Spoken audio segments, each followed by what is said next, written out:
Once again, we are back on Egmont Soch ttalk Train of Thought with a series of an episode with Dr. Anil Bradoo exclusively on this ttalk Egmont Soch. It's a great insights what we're getting from him, his journey into the medicines, and then in last episode what we have captured like the base foundation was made in school by the teachers, and where I think sports to a certain extent help you out. Sir, welcome back to this episode again. Thank you. Sir, after coming back from London, how you started your practice in India? Can you please throw light for benefit of a target audience, please? Oh yes, I think very, very interesting experience. Like most young gentlemen and ladies who would go abroad and get training, would think now, I've come from England, I've come from America, wherever. I've done the FRCS in urology. I'm so well qualified. Everybody will be waiting, कि कब आएगा, or we will have him, we will take him in our institute. But it was quite the opposite actually. Mm-hmm. None of the leading hospitals which had leading urology departments showed any interest in an application given by me, and I'm sure there may be so many other people who may have applied similarly. Mm-hmm. The wait was not only long, it was very frustrating because some of them would never even reply. The basic courtesy which one expects, that you have an application and someone says, okay, thank you for your application, but sorry, we do not have a space this time. Mm-hmm. Do try next time, or sorry, we don't think. Mm-hmm. That is fine. Mm-hmm. But the answer which you got, which I received from some of the administrations was, yeah, we are looking at it. Yes, we will inform you in time, or keep coming, keep meeting. Sometime a space will come out. It was such a casual attitude to an application from someone who is a professional, mm-hmm. or who is in a branch of medicine, that it extremely actually was like a shock. Mm-hmm. That, well, is this the way people respond to an application? Mm-hmm. Not that you expect someone will take you immediately, but at least you expect the question is answered, or you got a reply on an email. Mm-hmm. So that is the first thing which struck me, is that, well, you are here on your own. Mm-hmm. Nobody is here waiting for you. You may have done whatever you feel. You may be as good as you are, but you have to fight it out on your own. Mm-hmm. So that's the first lesson. The second lesson was the most important lesson, which has stood me throughout my life, is what my father told me. My father, no one in medicine. He didn't know anything about medicine, and he didn't even know that it's going to take 12 years to become a doctor in a specialty, and then another 4 years in the United Kingdom, and now he comes and that he has nothing. There's nothing to start. He has nothing to start. It may have been poor homework from my side, or my own perception that I'll come and join a hospital and some of the other hospital would be happy to take me. So my father told me, look, it's always better to be your own boss. So that you can take decisions on your own and you're not dependent on other people to give you those permissions. Mm-hmm. And why he said that was very clear. He said, look, we are lucky we have a place. So I can help you utilize the place we are staying at. Mm-hmm. We can, furnish this place and convert it into a small center where at least you'll be able to work and do justice to what you have learned. Mm-hmm. Second, you will be able to help anyone who comes your way. Mm-hmm. You don't have to say no to anyone who comes to your place. Mm-hmm. If he comes to your place and you wish to help, you think you can help, you should never say no. You should go ahead and help that person. Mm-hmm. And of course, I just thought this is usual good thinking. And very reluctantly, I kept thinking, no, you should not have a center which is in your home is on the first or second floor and your center is on the ground. I just hated that idea. I just thought it was better to be in a hospital and keep home away from the hospital. Mm-hmm. But my father insisted, and he ensured that a small center was made. And I have not regretted sticking to that decision for a single day after I started consulting there, and after I was able to build a small 8-bedded urology center in 1999. Oh, that's an excellent urology center. That's right. Which is in Chembur. I'm sure it's Dr. Bradoo is very well known personality, and in fact is a people's person. That's what we can say. And the various special services which are there, it's excellent, sir. Yeah, please continue.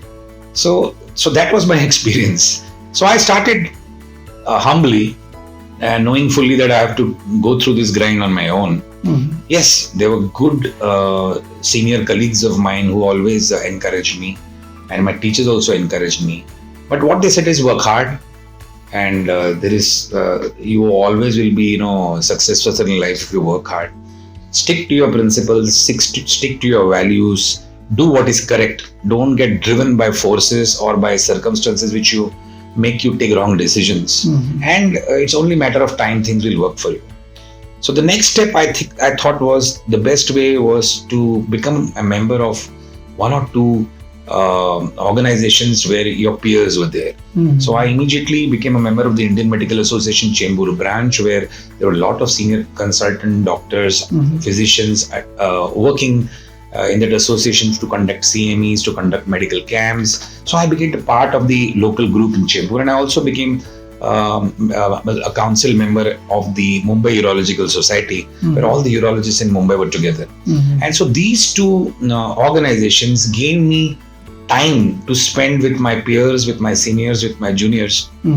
And there was a lot of exchange of medical thoughts generally in the Indian Medical Association, where all specialties were there, and in urology, where only urology development was there. So I was not only connected with all other specialties at the base, I was also completely involved with activities of urology in my own specialty.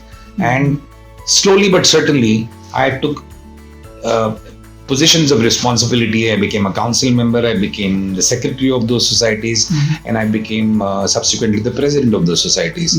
So in my career since, which is almost close to 25 years since then when I started, I have actually gone through all that process and imbibed so much love and affection and shared so much with my doctor colleagues in all branches as well as in urology, so that you felt that your life, there is one thing in medicine which happens is, which may probably not necessarily happen in other branches.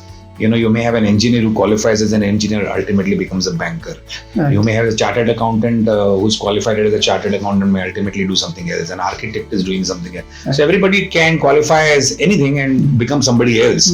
But in medicine, you have nowhere else to go. If you are qualified as a cardiovascular surgeon, you can't even become an MBBS doctor and do basic surgery, basic work. You can't become a gynecologist suddenly. You cannot become a dermatologist suddenly. So if you keep going in the field, that's an end point, and that is the only way you're going to conduct yourself. You can't go back, you can't trace back. I mean, there will be rare circumstances.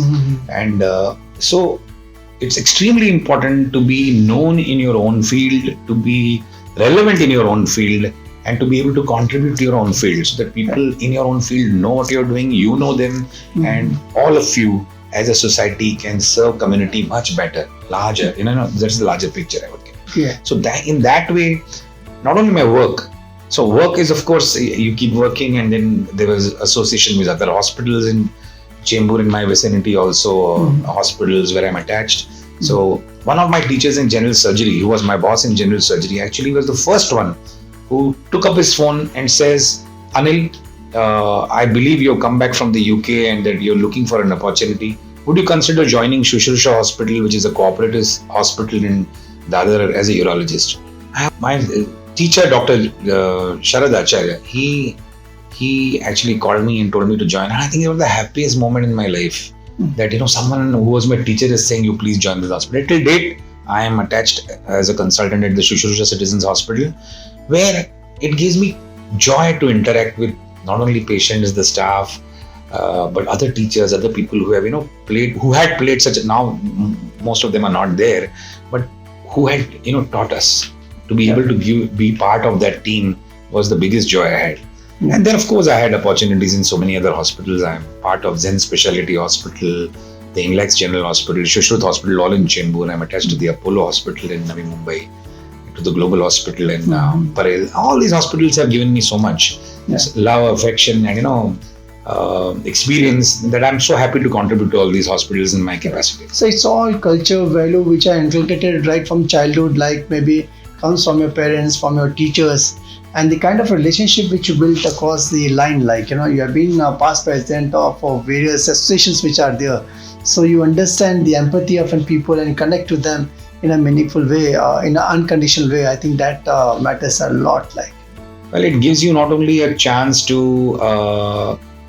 share academics, but also socially, each member of your organization, other urologists, what their problems are, what their difficulties are. correct. And you share your, experience, work experience with so many. So you learn from them, you are able to share your difficulties with them. And that forum makes you a better doctor, a better surgeon, a better physician. Correct. You're able to relate and you're easily approachable.